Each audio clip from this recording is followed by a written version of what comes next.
All right, church. As you guys know, this is a teaching and training ministry. That's our focus, right? Okay. Because of that, we have a young man who's going to be speaking this morning, and this is your first opportunity to hear him. He, along with Calix and myself, is enrolled at Georgia School of Theology, where he's attaining good grades. Uh, we are proud of the progress that he makes, and we hope that he will be able to deliver a sermon that you guys can learn from. Brent?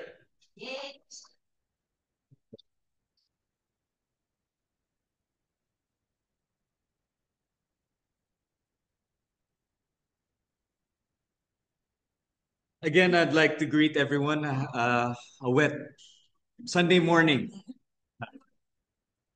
So this morning, as I was browsing on my list of sermons I've delivered to a few congregations, I've I've stuck to something that I thought would be beneficial to every one of you here in Silang Church of Christ.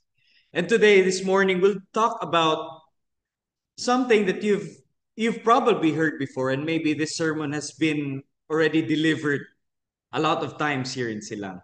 Because since our Bible is the only the only tool that we use for our Christian lives. And this morning, I'd like to talk about how we are as Christians, how we live as Christians. And I relate this to running a Christian race. Who among you here right now has tried joining a race? Marathon. I see Brother Ernest's hand right there. Have you tried running a race? Have you tried playing games? Have you tried sports? Volleyball ba? Or have you tried basketball?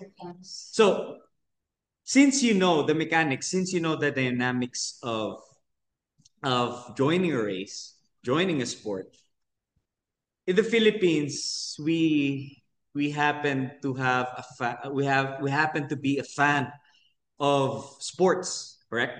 We happen to become a fan of marathons, races. Lalo na ngayon, we see enthusiasts, we see a lot of Filipinos registering on in the malls that they want to join marathons, they want to join races. And I have noticed it has also been become a fan here in the Philippines. Filipinos are starting to join this type of races. But if we go to other countries, we see a lot of, especially Americans, when we were in the States, we see Americans being a big fan of not only sports, but being a fan of car races. But here in the Philippines, we have only a few. They may be the minorities, but we still have a few Filipinos who are big fan of car races, motor races. If you are a fan of motorcycles, you might be a fan of motorcycle races. And if you're a fan of biking, you might also be a fan of biking and bike races. So what does an athlete do? What does he do before joining a race? What does he usually do? He practices, right? If you are going to join a race, what is your main goal? To win, right? The main goal is to win. And that's what every participant, every athlete wants. We want to win the gold medal. We don't want to win silver, right? If we join a race, we don't say, silver lang ang gusto ko. No, we don't do that. We always say we want to become the first place.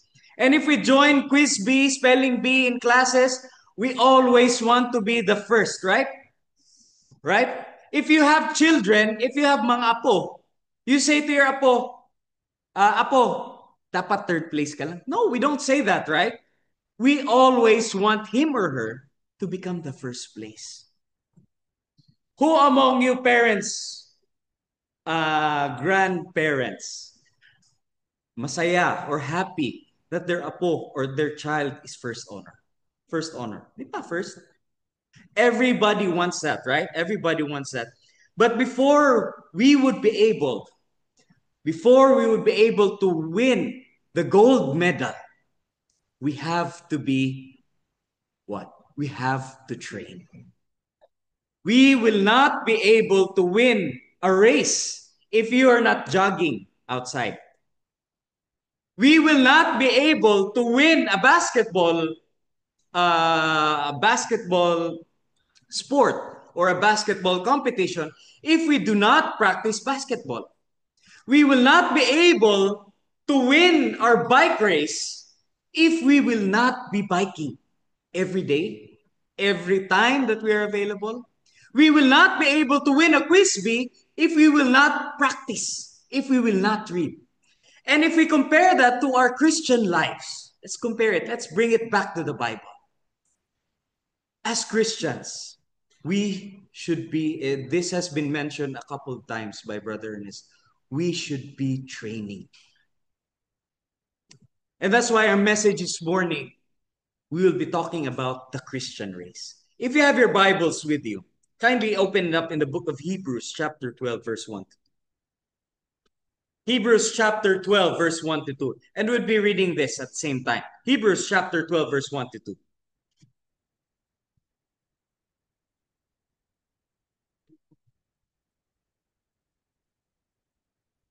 Hebrews chapter 12, verse 1 to 2. Let's read.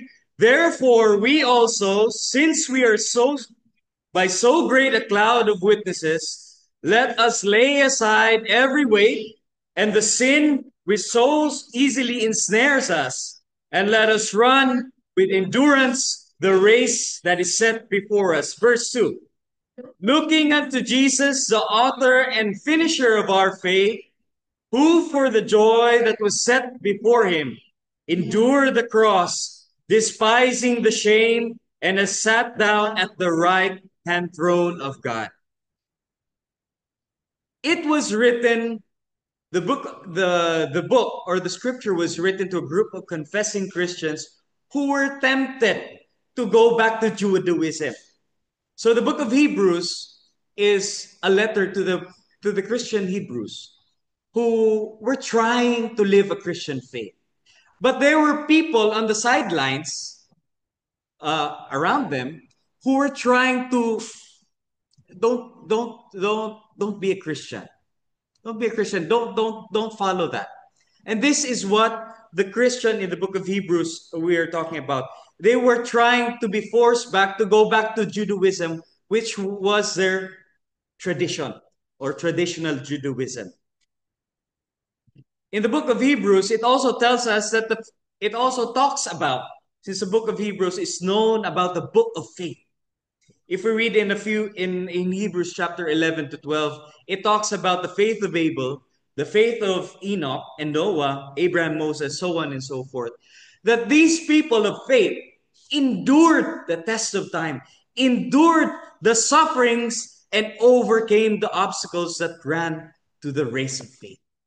So these are the type of people that you don't only see in their times. We see those people experiencing the same thing that we are experiencing right now. We have different lives. And if we have different lives, we have different temptations. We have different personal and social obstacles in life. That is the time when we go out of this place, we go to work, we go to our houses, we are tempted differently. We have obstacles that differ from each one of us. We are not the first Christians right now who are experiencing the suffering that the book of Hebrews is talking to us about. We are not the first runners of the Christian race. Others have already experienced this. Others have already came before us. But when we try to run the race as Christians, when we try to live the Christian life, we always have somebody who is helping us. Just like a marathon, if we go back to the marathon, if we go back to the races, there is always a trainer. There is always somebody who says, kaya pa yan, takbo pa tayo, one more kilometer, so that we'll reach the 21 kilometers. Is it nice? Is it a nice feeling It is a nice feeling, I mean, to have somebody with us running the race and tapping us on the back and telling us, bro, sis, kaya pa yan. Isa pang kilometro. So let's go back to the book of Hebrews. Let's go back to what we've read a while ago. Hebrews chapter 12, verse 1. And if we take note of the verses there, let's try to take a few phrases from there. It says there in verse 1, let us lay aside every weight and the sin which so easily ensnares us. What does that mean? What does ensnare mean? Ensnares mean in other translation is to trap us. These are the people that I was talking to you about along the sidelines. So when we are running the race, we have people saying, huwag mo na tapusin yan. Huwag na, pagod ka na, pahinga ka na. Stop the race. You can't do it. We have people like that. We have friends who are telling us, what are you doing? Are you crazy? Baliw ka na yata eh. Nagsisimba ka, umuulan. Right? We have people, we have friends, we have family that we think are family. We have people like that who tells us sometimes, are you crazy? Umuulan, bumabaha dyan, and you're going to church. These are the type of people that I am trying to explain right now are along the sidelines, trying to ensnare us, trying to trap us. Just like the runner unloads things he's wearing, holdings, which will get in the way when he runs. So when you are a runner, let's focus on being a runner. If you are a runner, Christian, if you're a Christian runner, I mean, would you be carrying a backpack if you want to win the race? Would you be carrying a backpack? No. Would you be placing weights on your body when running? No. If you are training, you might most probably wear that para tumagal po kayo, no? But if you are a racer, if you want to become an athlete, and if you want to win the race, you should unload everything that you are wearing, unload everything that is heavy if you want to win the race. It's the same thing as what the book of Hebrews chapter 12 verse 1 says. Lay aside every weight. Same thing is true in the Christian race, to lay aside every weight or encumbrance. In the Greek word is translated as onkos, which means a weight, a burden, and a mass. So sabi po sa book of Hebrews chapter 1, 12 verse 1, lay aside, tanggalin mo lahat ng weight. If you want to become a winner, lay aside every weight. The word reminds us of something that happened in my personal life. When I tried joining the one time a bike race. I had all these bags nung nagbabike ako, no? I have all these bags with me in my bike. But when I joined the race, I had to remove all the bags. I had to remove everything that made weight for me to be able to win the race. Because there was only one goal in mind, and one goal was to win the race. It is a picture of what too many of us are doing in our Christian lives. We are trying to run the Christian race while being weighted down. It is a fact that every one of us, every Christian sitting down right now, we sometimes are in the race, but we are weighted down. And we'll be knowing later what is weighing us down. So the question is, what are the things that is weighing us down? What are the things that we Christian racers are carrying that makes us low? Do you have anything in mind? Let me do that for you. It is a 3-letter word, and it is called sin.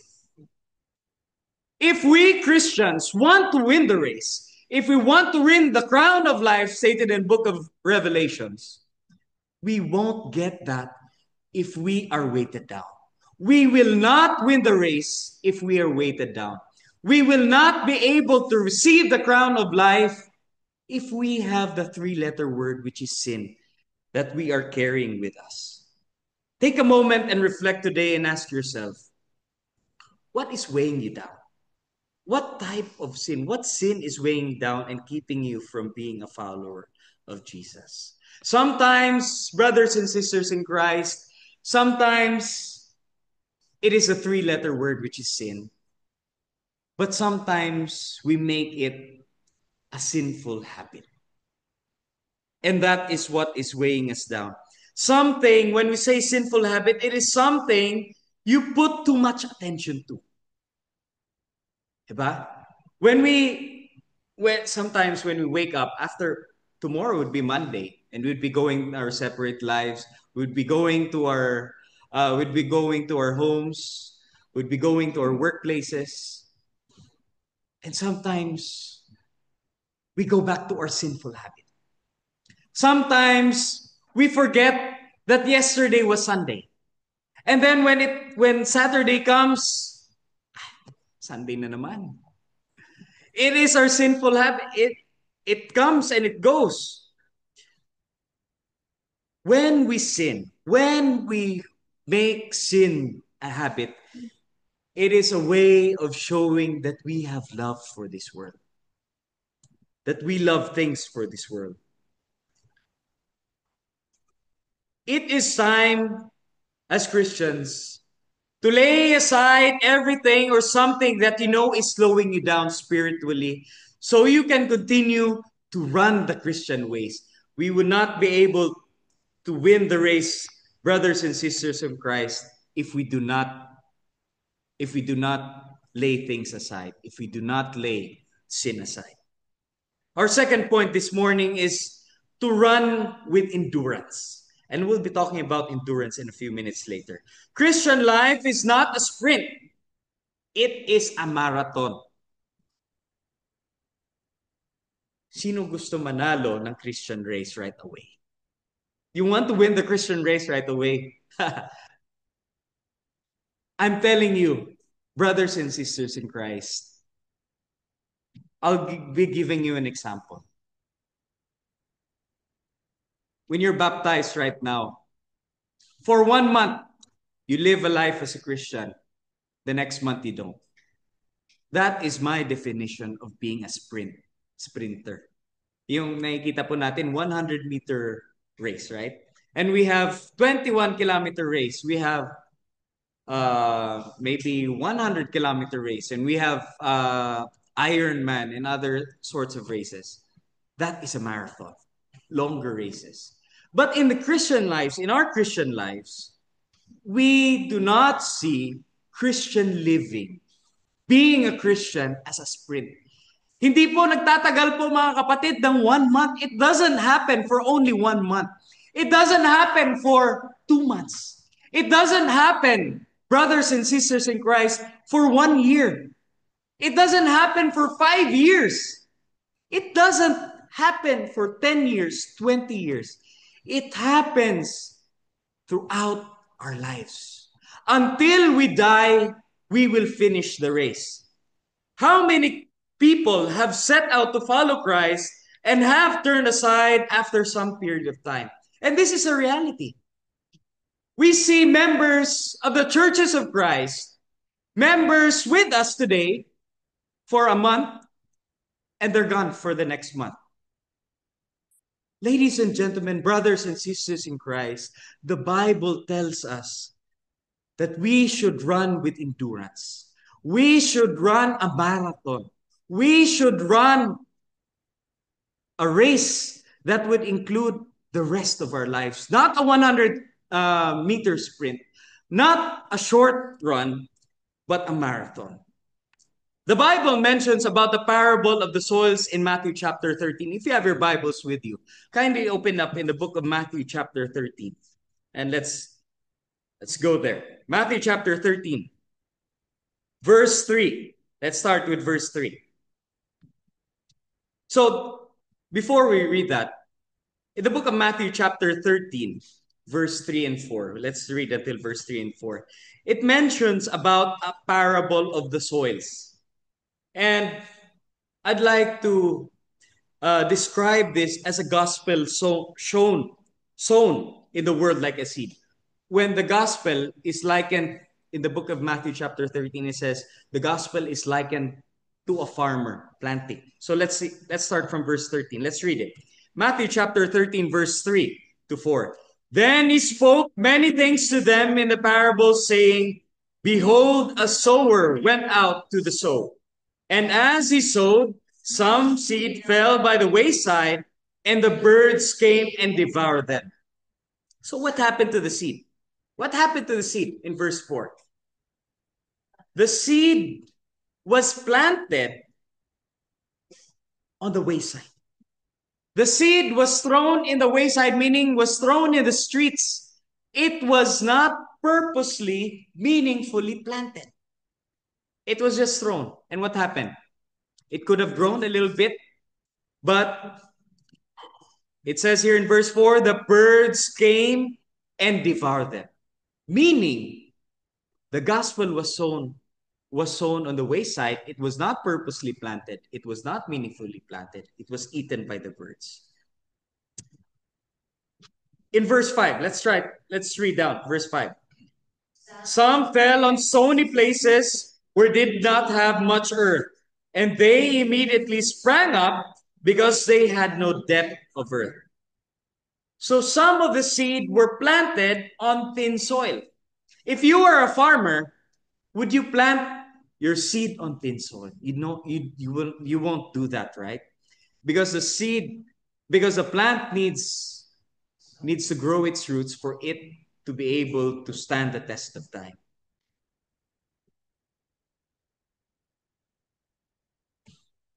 So what happened to the seed? It immediately sprang up because it had no depth of earth. Let's try verse 7. Matthew chapter 13, verse 7. It says here, and some fell among thorns, and the thorns sprang up and choked them. So the seed, we see another illustration here. The seed was planted or sown in the thorns. In verse 7, it says, it sprang up, but it was choked because of the thorns. So the seed was purposely planted. The seed was planted in an area where there were a lot of thorns, and it choked the seeds. And in verse 8, it says here, let's read. But others fell on good ground and yielded crop, some 100-fold, some 60, some 30. So when we purposely plant seed, when we do our training, when we study the Bible, when we teach people about the Bible, when we teach them about the gospel, and we plant them on good ground, the seed says here in verse 8, the seed grew and the crop yielded. Followers of Christ should be like a seed that grew up and yielded crop. The Bible says that a plant is like a person who hears a word and receives it with joy, but quickly falls away when persecution and difficulty comes. There is no shortcut. Again, there is no sprint. There is no sprint in the Christian race. Keeping the ministry of God even when you do not see it bearing fruit. All of us Christians should continue to keep the ministry of God and see it that we bear fruit. Continue to follow the Lord even when people have hurt you or opposed you. You see, in living a Christian life, in becoming a follower of Christ, it is not always happy times, correct? There is always somebody behind your back or somebody beside you or somebody in front of you, where I'm talking about the people that we are surrounded by are people who do not share the same minds, who do not share that we should be following the Holy Bible. These are the type of people who may try to hurt us, who may try to oppose us. And these are the people that I am trying to say a while ago earlier. These are the people in the sidelines joining the Christian race when we run the Christian race. Ladies and gentlemen, members, brothers and sisters in Christ, do not let these people discourage you. Do not let them be the people who will ask you to stop the Christian race. Do not let them be the person who is going to tell you, Tama na. Huwag ka nang tumakbo. This should be the people that should inspire us to continue walking, to continue running the marathon. Our third point this morning, fixing our eyes on Jesus. The Bible clearly mentions that in running the Christian race, we should need to keep our eyes on Jesus. Just like a runner, when running, dapat ba nakayuko? No, we don't, right? Paano tayo pag naligaw tayo? What if we do not follow the road leading to the finish line? If we keep looking in the ground, if we keep looking at our left, if we keep looking at our right, what will happen? And running the race. There might be a big possibility na maligaw tayo. There might be a big possibility that you would not be able to finish the race. Why? Because you keep looking on your right, you keep looking on your left, you keep looking on the ground, you keep looking upward. If we do not look at the finish line, if we do not look at Jesus as our finishing line, we will not be able to finish the race. Do not fix your eyes on members of the church. Do not fix your eyes on leaders. Do not fix your eyes on family. Why? Because they are not our finishing line. Our finishing line, brothers and sisters in Christ, is heaven. Am I correct? The purpose why we are living a Christian life, it's because hindi mapalapit tayo sa isang tao. It's because hindi po maging kaibigan. It's not because that we should become a friend of somebody. It is because we are worshiping God, we are living a Christian life. It is because we want to go to heaven, correct? We want to finish the race, correct? Then we should focus our eyes on Jesus. We should not focus our eyes on people.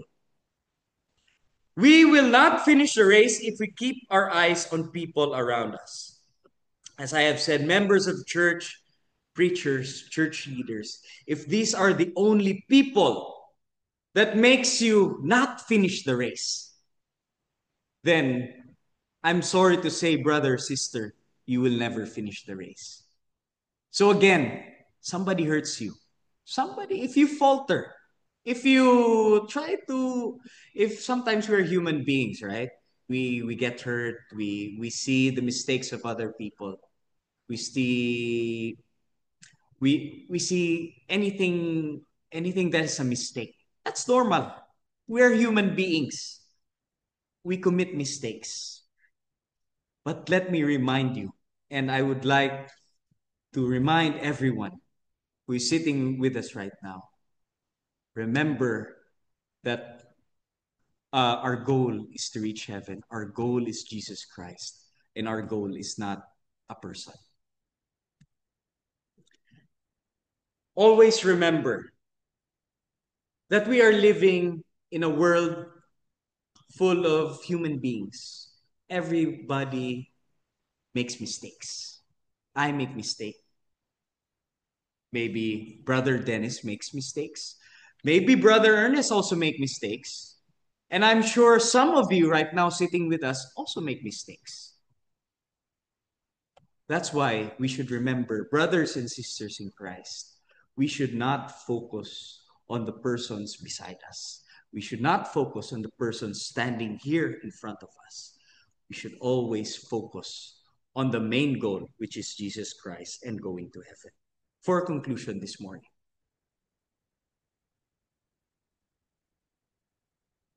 we Christians are running a race, whether we like it or not. Book of Hebrews chapter 12, verses 1 to 2 tells us that. But sometimes we Christians, we are carrying this weight. We are carrying this sin. For our last verse, Isaiah chapter 59, verse 1 to 2. Let's read it before I forget.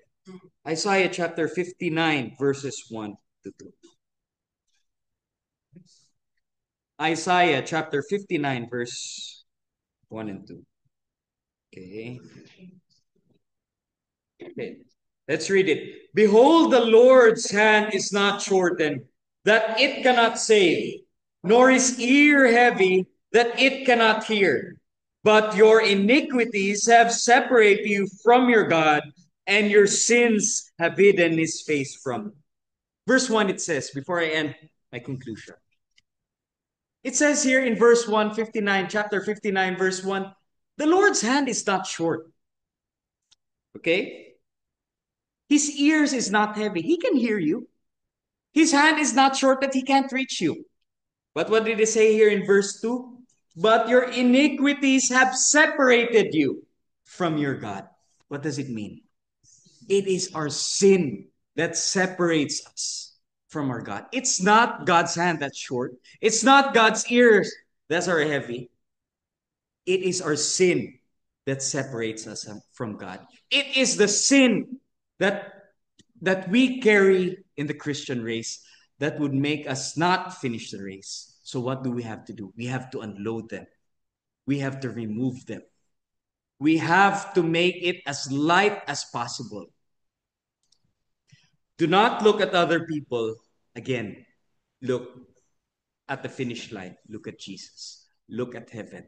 That is our only purpose. That is our only goal. That is the gold medal that we are after. Do not let the things of this world drag us down. Do not let people along the sidelines pull us down. In 2 Timothy chapter 4, verse 7 to 8, I think this would be our last verse. 2 Timothy chapter 4, verse 7 to 8. Let's read this. 2 Timothy chapter 4, verse 7 to 8. This verse is usually written during funerals. But brothers and sisters in Christ, I'd like this to be read today. 2 Timothy chapter 4, verse 7 to 8. Let's read. I have fought the good fight. I have finished the race. I have kept the faith. Finally, there is laid up for me a crown of righteousness, which the Lord, the righteous judge, will give me on that day. And not to me only, but also to those who have loved his appearing. Apostle Paul, ladies and gentlemen, brothers and sisters in Christ, encourages us. He says, the crown of life will not be given to me only. It will also be given to you. If we finish the race, if we kept the faith, if we continue to run the race. And then it says there, it will be given to me. It will laid up for me a crown of righteousness, which the Lord, the righteous judge, will give me on that day, and not to me only, but also to those that love his appearing. Brothers and sisters in Christ, let me encourage you again. I think I've been overstating this again and again. But this is the point of my message this morning. We live a life full of temptations. We live a life full of sin. We live a life of things that attract us and might slow us down as Christians. For us to be able to not be slowed down, we should unload. We should continue to look at the prize, continue to look at the end goal, which is Jesus Christ, and which is to go to heaven.